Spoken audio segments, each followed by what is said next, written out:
All right, as many of you guys know, I was quite the ally to DHS because, as many of you know, I am a cheerleader for mass deportation. It's what I voted for, it's what I want, and it's what I'm going to fight for to make sure that this administration carries out on. That was their promise, their campaign promise, and we're not going to back down from that.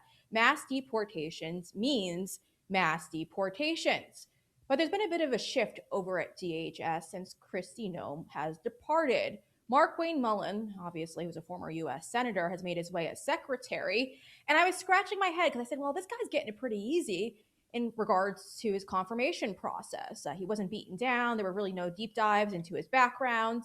And they kind of welcomed him in. Well, I'm trying to figure out why that was. And I think we're starting to see the smoking gun here. The Washington Post, which I normally wouldn't cite, actually just published a very, very accurate article in regards to Mr. Markwayne Mullin. Officials over at DHS are taking meetings with, get this, the amnesty lobby. Of course, that's no surprise to the rest of us. We've known this has been going on for quite some time. Even Tomi Lahren has been sounding off on this issue as well. She just earlier today actually posted about this WAPO article. I, in addition to that, actually reached out to the White House, and I'm still waiting to hear back comment in regards to all of this to see if the White House gave their blessing before the DH secretary rolled out the red carpet for those who are trying their very best to keep slave labor going on in this country right now. And that's the reality behind all of this. Democrats, and obviously those a part of the amnesty lobby, are trying their very best to keep cheap labor here in the United States. They don't care about hiring Americans. They just want cheap labor. Now, listen, I'm obviously very critical of a lot that's going on these days, but I was the biggest cheerleader for DHS, and so this is obviously very discouraging for me. But it's not just me, also. Tomi Lahren over at Fox News is also disappointed, and she did a very good job holding border czar Tom Homan's feet to the fire a bit. She was very respectful this weekend when she interviewed Tom Homan. Even the president of the United States shared that interview. But in case you missed it, here's a little clip. All the holdups that the Democrats give us in terms of everything on this president's agenda, including Save America Act, it feels like the one thing that we could possibly carry out beyond just closing down the border, which the president has done and you have done and has been fantastic, is the promise of these mass deportations. Now, there's been rumblings that perhaps now it's just targeted. Now it's just we're going to go after the worst of the worst, which I want them out too, but that perhaps this goal of mass deportations is not the mission anymore under this secretary. So I want to give you a chance to explain to the American people where we are in that process. Mass deportations is still the plan, but prioritization of the worst of the criminals doesn't mean we forget about everybody else. And let me give you a clear example where we're at. So 60% of everybody we're arresting right now is a criminal, 40% are non-criminal. So we are arresting a lot of non-criminals. I think 60% criminal, 40% non-criminal is actually better than 40% non-criminal, 60% non-criminal. I just think it's better. But the numbers are what they are now. A few months ago, people were screaming and yelling. The numbers are down. Well, the government was shut down. DHS was shut down. But what happens when we got the reconciliation bill passed? Right now, we're up 40% over last year. So everybody says last year was a good year. It's a historic year last year. We arrested, deported more people than any president in history last year.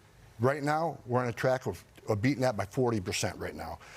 In June, ICE arrested more illegal aliens in June than any month in history. I looked at the number this morning. July looks like it's tracking to beat June. So look, we're hitting on all cylinders right now. We're doing a great job. But when it comes to removals, we had record number of removals last year. But here's what people don't understand. They say, we want more, we want more, we want more. It's not a simple case of arresting, deporting, arresting, deporting. There's a process to find them, and there's a whole process between the arrests and deportations. What people don't understand, despite all the pushback we're getting right now, there's over 100 nationwide injunctions against us for arrests, detention, removals. Over 100. That's more nationwide injunctions than every president in the history of this nation combined. Yeah, interesting take there. And I want to break this all down for you. This is a really important story, and I keep telling people to pay attention to this because this one highlights what I've been trying to scream about for the last few weeks.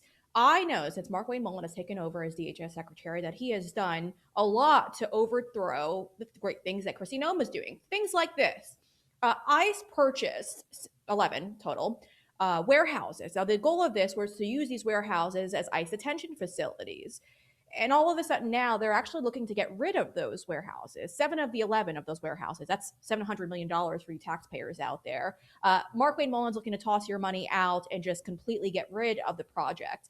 Now, it's important to know that this was actually purchased under the Big Beautiful Bill, that money coming from that exactly. But the reason why this is so important is because the goal of the Trump administration at the time of pushing for these ICE facilities to be purchased was to save you, the taxpayer, a lot of dough. You see, the private prison sector will charge the government 5 times the cost, or the expense, I should say, that it takes to house an illegal alien. So obviously, it's very expensive to use. So someone in the administration, and I'm told it's Stephen Miller, came up with the genius idea of purchasing these warehouses to make sure that the private prison sector wasn't going to hold them hostage. And now Mark Wayne Mullen is stepping in and he's looking to get rid of 7 of those 11. Very interesting. But it's also interesting when you walk through the numbers, or the lack of numbers, I should say, that sadly the border czar is unwilling to throw out there. He said in that interview that there were a record number of June arrests. But what he didn't tell you is what that number exactly was. And there's a reason for that, of course. Joining me to discuss is Mr. Greg Bovino. As many of you guys know, he's a retired Border Patrol commander at large. And you can find him on X at Gregory K. Bovino is where you could find him. Commander Bovino, it's an honor to have you on the program today because a lot's going on behind the scenes over at DHS, and we're excited to have you here to kind of sift through the information that's being pushed out there and the lack of information that's not being pushed out there as well. So thank you for joining us. I wanted to get your initial reaction to Homan saying that, number one, we had a record number of arrests in June, and we're on a track, I guess, to get that same exact record number in the month of July. But he doesn't exactly put those numbers out there for the American people to hear for themselves. What's going on there? Sure. Well, Brianna, thanks for having me. It's always good to see you. As far as the numbers, yes, what are the numbers? They say there's a record amount of numbers, but yet, and I know you've been at this a long time trying to get those numbers, we haven't seen those numbers. Where are those numbers coming from? What cities are they coming from? Do they include those border arrest numbers? In other words, arrests of individuals coming across the border that are typically arrested by Border Patrol that are not interior apprehensions. Remember, there's border apprehensions and there's interior apprehensions. Tom Homan's trying to talk about interior apprehensions, but is he melding those two together, border and interior? You know what? Look at what Barack Obama did. They tried to call him the deporter in chief, but when you dig down and as you say, sift through those numbers, there was a lot of border arrests by Border Patrol on the border. Is that same type of Obama type enforcement numbers game, is that being implemented here? That's the grand question here, Brianna. Yeah, well, Bovino, I specifically asked for the number of ICE arrests that have taken place under Mullins' time as secretary over at DHS. And a DHS official actually told me that they gave me the whole bulk numbers from under Nome and from him. But again, they specifically said this. They told me that these figures that they're throwing my way, that these figures don't exactly just include ICE. They said it includes ICE, it also includes Border Patrol, and it also includes the Coast Guard. And here on your screen, folks, if you're watching, we actually have the border apprehensions number, what I was able to get through a source. And when you kind of look through it all, looks like the number of border apprehensions, those arrests, are actually on the rise here. So when Homan's also saying, in the month of June, we had a record number of arrests, I'm left scratching my head wondering, is this the number that he's actually adding on top of those ICE arrests? What do you make of this? Because obviously this is your level of expertise. Sure. Well, a few things there, Brianna. Just looking at those numbers on your screen there, they actually tell a pretty poignant story about what's going on. I see there in January of 2026, 7,900 border arrests. What happened in January of 2026? That was the surrender in Minnesota, 7,900. I remember from my time on the ground there that those border numbers were the very lowest or very close to the lowest they ever were while we were in Minnesota. But look at what happens to those numbers after we left Minnesota. After that surrender in Minnesota, those numbers start ticking up almost immediately. And it looks like we're up near 12,000 a month now. Are those numbers being counted?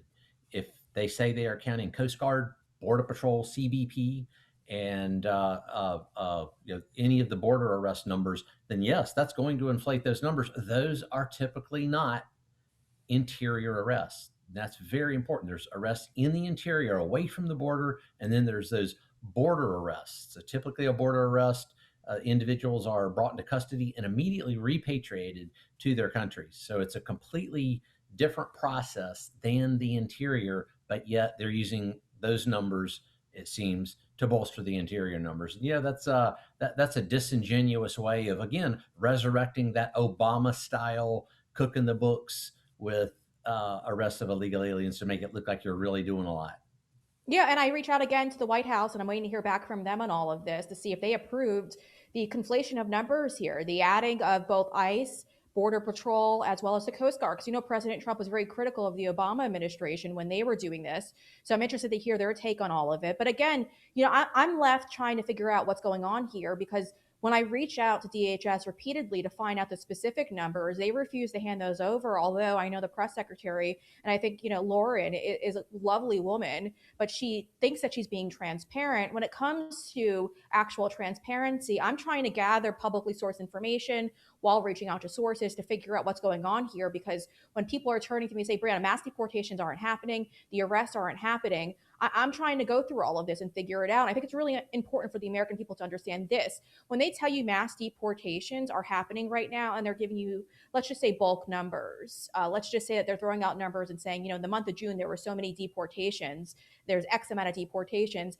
I need everyone at home to understand the fact that unfortunately, illegal aliens do get due process in this country. So we could be talking about illegal aliens that were apprehended under Noam's leadership who are now being deported. And I've seen the deportation flights, even Mullen posting a photo today of individuals being deported. And he said it was a great day for mass deportations, which is comical at this point. But when they throw out all these numbers, they're intentionally being misleading. And it's really, really discouraging. Even this here, what we have on the screen right now, this is the Southwest land border encounters.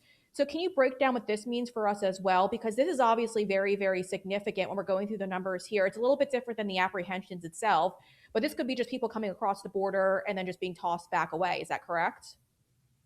It is an encounter typically on the border, especially along the southwest border. It could be an apprehension. It could also be what we term a turn back. In other words, the individuals tried to make an entry. Maybe they saw Border Patrol or customs officers or U.S. Coast Guard, and then they turned back. So those are counted as encounters. Then also you've got other situations such as the got-away count, which we don't know what the got-away count is either. That there's another number that we're not too sure of. So it's really any encounter along the border of someone that has attempted or has illegally crossed the border and either been apprehended, turned back, got away, and that type of thing. So those numbers are on the rise, and they've been on the rise again since January of 2026 when we left Minnesota. Because, Brianna, and this is pretty important to note, is what happens in the interior affects the border. That's a symbiotic relationship there. Is if illegal aliens or those transnational criminal organizations know that there's a certainty of arrest in the interior, then I'll tell you, it makes them not want to cross the border. And it makes it a lot more difficult for them to cross the border and a lot more difficult for them to remain in the United States. So you see those numbers diminish very rapidly once mass deportations and true interior enforcement occur. And do I think it's occurring now? No. Yeah, and I think that's the real key point in all of this. And Bovino, you highlighted it perfectly. Under Noam's leadership over at DHS, she actually did a great job, and the media kept pounding her for all of this because she was actually creating commercials and having these commercials air in countries where we were seeing a surge of illegal aliens trying to make their way into the United States. And it was a message of just warning, do not come here. We will not let you into our country. And it was quite effective, although the mainstream media tried to make it seem like, in my opinion, that it was a bit scandalous that she was doing just this. But when you look at the numbers, I mean, it looks like it worked effectively. It was a great way to push people out who were looking to come here into our country legally. Now we have new leadership here. You're not welcome to come here. All of a sudden now those ads are no longer taking place, and it looks like those numbers might be surging again. So again, the messaging was really key here, but I want to overlook this a little bit because again, DHS not being transparent, not giving me the information that I've respectfully asked for. But when it comes to the border encounters, and I'm just going off their numbers that they've thrown out here for fiscal year 2025 to 2026, it's actually a little bit over 546,000 of those. Now, DHS will tell me since the very beginning of Trump taking the White House that they've actually arrested 981,000 illegal aliens. Now, if they're adding both of those numbers potentially together, I mean, that means that literally more than 50% of the numbers that they're pushing out there are just people who have coming through our border. I mean, that doesn't seem accurate at all. Do you think that they're actually counting the encounters itself, or is it just more of the apprehensions that they're looking to kind of add and buff up their numbers with? I'll tell you what, it's like pulling teeth to get numbers I there know. right now. So it would not surprise me if they are actually counting the entire amount of encounters and not just arrests. With the numbers they're throwing out there, they say it's the highest that it's ever been for the month of June. Yeah. I'm not really seeing that on the street here. I'll tell you what, if we were really taking it to the illegal aliens, the bad people and the bad things in the interior, I think you would notice an effect, because what we were doing in the interior, apparently, if we were 40% less than they are now, which I don't believe that, but if we really were, still look at those self deportations and look at something as simple as commute times in Chicago, Los Angeles, Charlotte, New Orleans, Minnesota, the commute times to work. Commute times to work now are just like they always were when we were in those big cities. Commute times were sometimes cut in half. Same thing with school attendance. Has school attendance been cut in many of those big cities? So there's always those indicators there that kind of give you a common sense snapshot. It gives the American citizen something that they can actually see with their own eyes. And I'm not seeing it. When I'm a citizen just like you are now, Brianna, and I'm not seeing it. I'm seeing, in fact, the very opposite. So when we go back to those numbers, it would not surprise me what they're counting for for those numbers, including pure encounters. Yeah, and I can relate to that because here in Texas, I know the Dallas Express actually did a story about how in the Fort Worth school district, how they saw a drastic drop in children who were of Hispanic backgrounds at the local schools here in Fort Worth. And they were saying something happened. I mean, we don't know what it is. And I'm like, no, we know what it is. It was our immigration laws being enforced. And those people knew that they had to go back and they took their kids with them. And so I think that's a great way for the American people to test this locally. If you don't believe what I'm saying, if you don't maybe agree with what Bovino's saying, if you don't agree with what Tom Homan's saying, look at it yourself and you'll notice that there's not much of a change. I haven't seen a change in my community. My parents haven't seen a change in their community either. All my friends haven't seen a change. You haven't seen a change. So a lot of us are left kind of scratching our head wondering, well, what are you getting these numbers from? And also, by the way, it's worth noting, we had Mike Howell on this show who runs the Watchdog group, I guess you could say, the Oversight Project, and they also do the Mass Deportations Coalition. And he actually had to file a lawsuit just a few days ago against DHS because DHS isn't handing over those numbers. And he's just looking to check to make sure that they're saying what they're saying is correct. In regards to self deportations, there should be a dollar amount that validates that over 2 million that they're saying self deported because we are paying those people to leave. And for some strange reason, they don't want to cough those numbers up of, your reaction. Yeah, well, exactly. And why is that? One of the reasons that you saw such transparency from Nome and then our folks in the field is we wanted to give the American citizen, we always called them Ma and Pa America, we wanted to give Ma and Pa America an accurate snapshot of what their taxpayer dollars were being spent on. And it was a pretty accurate snapshot. Again, open field tackles in Home Depot parking lots, game on, you bet. And we don't see that now. We don't see that in any form or fashion. And that transparency is so important. Maybe they don't want to show an open field tackle in the Home Depot parking lot, but those numbers that you're talking about are something very readily available, something that they can show the American people exactly what they're talking about, but they're even withholding that. It's almost like this immigration problem, this immigration debate. They just want it to go away and they don't want to talk about it at all. When I see Tom Holman or Mullen up there, on TV, it's almost like they dread being there. It shouldn't be that way. It should be, hey, Ma and Pa America, we're with you. We're with you in this together. And here's what's going on. I'm going to put my arm around your shoulder. Hey, here's what's going on, bud. And, we're not getting that. You're not getting that. I'm not seeing that. And some of your compatriots, the other heavy duty social media influencers are also not seeing that. And that's definitely concerning. Is this mass deportation effort should always be transparent to to the general public, because 80 million of us voted for this and we want to see it. And why we shouldn't be able to see it is a defining question for this administration right now.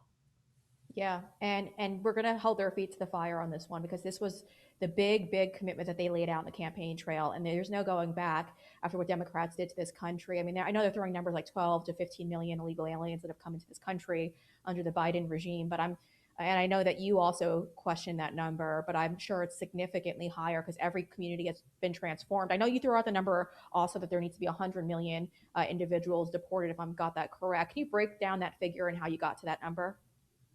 Sure. Actually, it's 107 million. I revised that a couple of weeks ago with all the H-1B Indian visa overstays and some other groups. But for argument's sake, let's say 100 million. How did I arrive at that? I always go back to about 1975 when I could find the very first figure in my research, and this is based on research. My very first figure I could find was approximately 15 million in 1975. That was primarily based in places like California, Oregon, Washington, some of the agriculture states, but 12 or 15 million in 1975.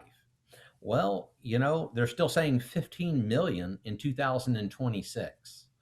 That alone tells you, you know what? We better take a little closer look at this number and revise that number to where it should be. So I did additional research. I wrote some scientific research papers there during my Border Patrol career. And I remember there was one report in particular that I looked at. It was a Bear Stearns report. Bear Stearns was a financial institution from about 20 years ago. I believe it went defunct there with the housing crash.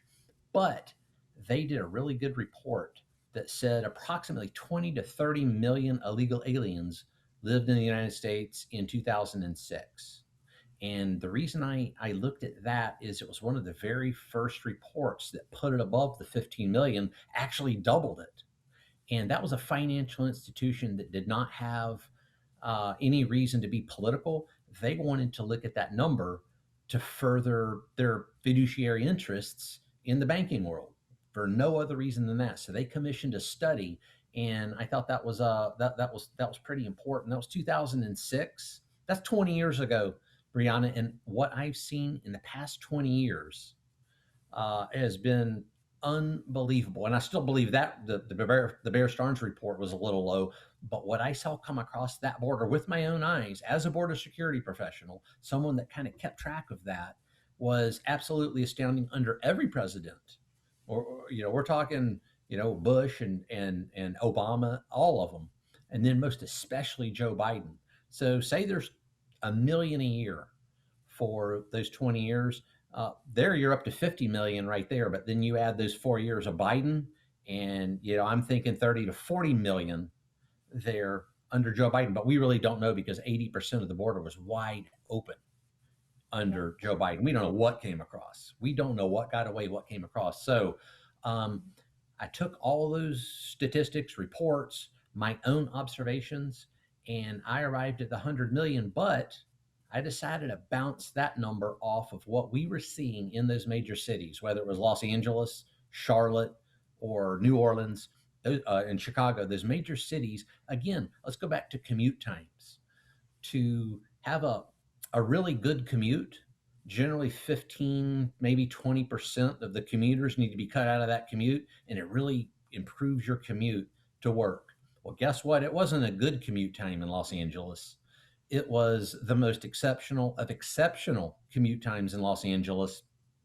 That would be about 30% of individuals cut out of that commute. Same thing in Charlotte, North Carolina. Actually got the number of commuters in Charlotte, 153,000. Take 35% of that 153,000 commuters. What does that figure roughly approach? The 100 million. It correlates nicely to the 100 million illegal aliens that I estimate here in the United States. So 35% of 153,000, that correlates nicely. Again, I think there's 330,000 American citizens. Add another 100 million illegal aliens, they're a quarter of the population. And the commute times reflect that. Also, the school absentee rates there in Mecklenburg County in Charlotte while we were here. We were only here for 5 days, Brianna, in the Carolinas. 5 days, and same thing. Reports indicate about 30% of students are absent from Charlotte Mecklenburg schools.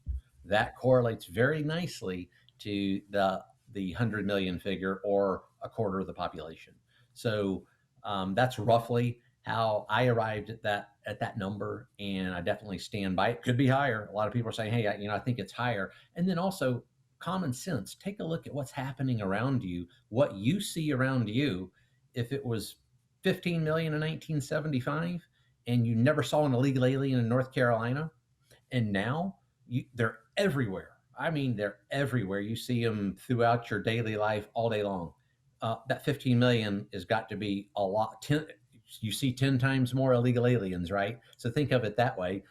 10 times 15, there's your over 100 million illegal aliens. So I think it's a pretty reasonable estimate as to that 100 million number. And the other thing is, notice, where are the studies on how many illegal aliens are in the United States if you want to prove Bovino wrong? If you want to prove me wrong, where's the studies? I never hear a study. I never hear any of that same type of research. I just hear, well, you're wrong. It can't be that. But Yeah. where are the studies? Hey, Brianna, show us the numbers. Just like DHS. Hey, show me the numbers, then prove it wrong, prove me wrong. Well, that's the thing. I don't think they're ever going to show us the numbers and get to the bottom of this and tell us and be transparent on that issue, because they're trying to condition us to accept amnesty.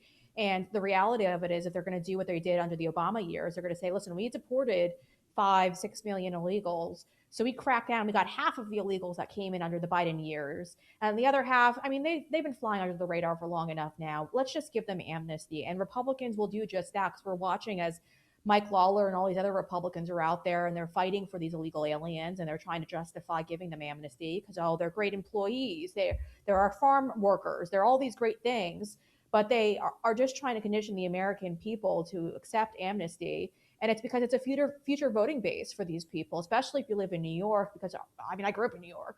I went back to visit, and New York City looks like a third world. I don't recognize anyone. We even see the new mayor of New York City going out there and just completely writing off the Italian population, Little Italy, and pretending like it doesn't even exist, even though Italians literally are the core of New York City. He doesn't want to acknowledge that either. So we're watching, and we see all the signs everywhere, Bovino, and it's infuriating to see. But you brought up the Biden years. I'm curious to hear whatever you could share with us, what it was like working over at Border Patrol during the Biden years, because the American people saw a massive influx of people just being allowed into this country. I was receiving reports that security cameras across the border were breaking down, and the administration was refusing to fix them because they didn't want us to know how many people were coming into our country. What was happening on the ground during those years? It was utter chaos. It was a catastrophe. You could insert any word in there you want, and I would agree with it. It was actually unbelievable to witness what was taking place on the border during that period of time. I was in the El Centro sector. El Centro is between San Diego, California, and Yuma, Arizona, and it was it definitely got busier in El Centro. Now, one thing we didn't do in El Centro is we didn't do what was called throughput and decompression. Those were the orders from the Biden administration. They sent those orders down to Border Patrol headquarters and said throughput and decompression is the order of the day. Those are your direct orders. And by throughput and decompression, well, what is throughput? Throughput means someone comes across that border, tries to claim asylum, attempts to claim asylum or credible fear. The throughput part of that is issue documents as fast as you can, and then decompress your facilities of those individuals. Throughput and decompression. That's something we didn't do there in the El Centro sector. We actually tried to throughput and decompress the opposite way back into the countries down south there. But some of the other sectors were not as fortunate, because once your border gets out of control like that, it's very difficult to rein it back in. My fellow Border Patrol agents there in San Diego to the west and Yuma to the east had so many illegal aliens coming across that they couldn't even process them all. It wasn't a matter of throughput and decompression. It was, we're going to try to process as many as we can. And the rest, well, we don't know what's going to happen to them. They had taxis driving to the border there in San Diego, picking up illegal aliens and driving away. Who are they picking up? Terrorists. The child rapists that we caught in front of the Home Depot there in Bakersfield, California, our very first apprehension, by the way, on our interior enforcement. Who knows? We don't know. So that's what we were seeing. And you talked about the cameras breaking down. Sure, the administration could care less whether we had the equipment or the manpower to carry out the mission, but even in those sectors where the cameras were working, there was no one available to watch the cameras. Why are you going to watch the camera when there's 3,000 illegal aliens grouped up on the border and you're simply trying to keep them alive, especially in the summertime? You're simply trying to keep them alive and throughput and decompress, basically. And it was very unfortunate, but one thing that did do, Brianna, is especially in the El Centro sector, we said, we've had enough of this. And that is when we started writing our interior enforcement strategy, is during that catastrophe. Now, we had a little more breathing room than the other sectors because we did provide consequences to illegal aliens, and we actually worked with our Mexican counterparts really well. They didn't want that catastrophe in places like Mexicali, Baja California, or any of their cities. So we actually worked together to keep those hordes out of El Centro. What that allowed us to do is pin that mass deportation strategy. We spent a lot of time on that, and we had some really good minds on that, Brianna. And it's too bad that we stopped in Minnesota, because what you had seen prior to Minnesota was just child's play. That was 250, 300 Border Patrol agents, and look what damage we did. Imagine had that strategy of 10, 15,000 Border Patrol agents, and then many tens of thousands of other law enforcement officers, military, and all the other good stuff that we had planned for that, coming together at one time and attacking this nationwide, all at the same time, once and for all, getting rid of the 100 million illegal aliens. That was one thing that I think perhaps the viewers might be interested in, is that strategy was developed all because of what Joe Biden put the Border Patrol through. Yeah, and it's frustrating that the implementation I can't speak today, of that plan has not been carried out right now, unfortunately, with this administration, because this is what the American people voted for. I mean, but when people saw you in Minnesota and what your guys were doing in Minnesota, I mean, they were cheering for you guys. This wasn't the vast majority of the American people were on your side, and they wanted to see you guys win, and they wanted to see you carry this out in all states across the country, because we've been so.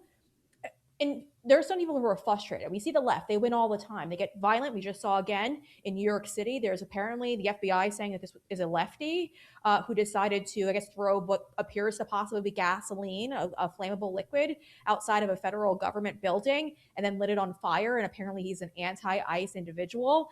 We see this all the time, and we've had enough of it. And it's just so frustrating to see that the administration who was elected to push back isn't doing just that. Although they claim that they're doing it, they're not. Before we go, I wanted to ask you this question, because this is an issue that's close to my heart and our audience's hearts as well. We saw under the Biden regime years, about 500,000 children go missing. These migrant children were brought into our country, and they were handed off to many of the I guess you could just say that these adults we know that they were, thanks to the great work of several whistleblowers, were cartel members. And the Biden administration didn't care to take the right information down, to fact check the information. And these kids have been given off, which is likely resulting in possibly slave labor, because we're finding a lot of these kids on farms, on factories working, or sadly sex trafficked throughout our country. When I reached out to DHS for the numbers, I believe they told me it was 145,000 kids that have been recovered or at least located. But when I asked about how many have happened under Markwayne Mullin, the number was still at 145,000. And then when I published it and he got a bad PR, he, I guess, miraculously found another 1,000 kids and did a press conference a couple of days after all of that. But where are we at with locating these children, and how can the government do a better job at finding them? Sure. Well, the fact that we know there are still outstanding children, that should be the rallying cry for not just DHS, but all law enforcement.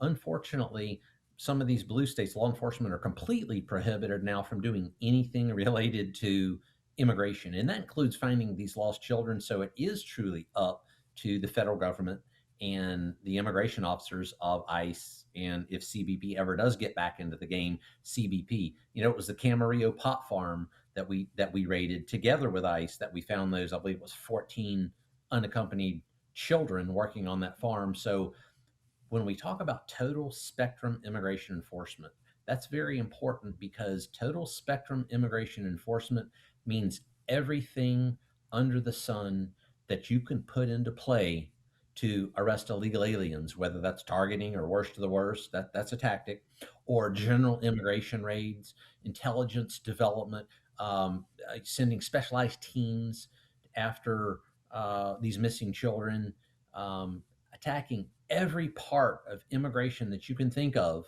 employer sanctions, workplace raids, that type of thing. That's particularly effective, especially for the child forced labor. And then also, as far as sex trafficking, there's definitely an industry for that, and to break in and attack that industry is definitely something I think we should be putting resources into that we're not right now. So it's that total spectrum immigration enforcement. Don't put all your eggs in one basket like we do now. Hey, we're going to target our way out of this. Putting 10 ICE agents on a house to watch for one individual to come out of that house and then arresting that individual while ignoring all the other illegal aliens that may be in or around that individual. What if they have the children? What if those other individuals have the children? That's how we found those children on the pot farm there. That's how many other children have been recovered. It's everything all at one time, and quit scratching the surface on immigration enforcement. It has to be everything at one time, and then things come together. You develop leads, you establish perhaps paid informants, people that know where these children are. Hey, I want to talk because you know what, I'm worried about getting my family getting deported. I want to talk to you right now. And the next thing you know, we've got a major case, and then we're going in, blowing the door off the hinges to rescue children. But it's got to be everything hard all at one time. Quit scratching the surface with some agents here, some agents there, an arrest here, an arrest there. That's not the way this works with 100 million illegal aliens. And one other thing, Brianna, is illegal aliens oftentimes tend to protect other illegal aliens. How many Muslim terrorists have been turned in by, oh, I don't know, other Muslims in Dearborn, Michigan? I'd like to know that number. I don't know of any. So that's why you do total spectrum immigration enforcement. You go after all of them and you develop those leads yourself. And we saw these children coming across the border in some very heinous conditions. Those children are in the interior right now. God knows what's happening to them. Yeah, and I don't know if this is anything you can actually share, but those 14 children that you guys rescued, what was the conditions like for them? Well, they were working on a drug farm, on a cannabis farm, for a large corporation. This was this was a large corporation. Could this be that cheap labor that or the large corporation that wants that cheap labor? 14 children. We didn't know where these children's parents were. We knew nothing about them except they were underage minors, some 14 years old, I believe, approximately 14 years of age, all below the age of 18, and they were on a farm. Why weren't they in school? Um, a pot farm, a drug farm is probably not the greatest environment for a child, but what else was happening to them? That was the first question that went into a lot of our Border Patrol agents' minds is what's happening to these children on this farm as they're working? Are they being sexually exploited here and now? And, I know that's being investigated now by the feds, but, it's funny, Gavin Newsom in the state of California, they're silent on that issue. How many other pot farms were employing children or doing things to children that we have no clue about? Yeah. Well, the Democratic Party today isn't much different from the Democratic Party a couple of decades ago when they were supporting slavery, encouraging it. I'd say this is modern day slavery going on right now in our country, and very few people are willing to speak out on it. And sadly, even a couple of Republicans or so called Republicans are jumping on the cheap labor bandwagon, and it's just an absolute disgrace. Greg Bovino, I want to thank you for jumping on with us today. Of course, we greatly appreciate your insight on all of this. And folks, give him a follow on X. We'll include his link in the description of this video as well. Make sure you do just that. Bovino, as always, thank you for your service, my friend, and we look forward to talking to you soon. Brianna, keep up the fight. God bless.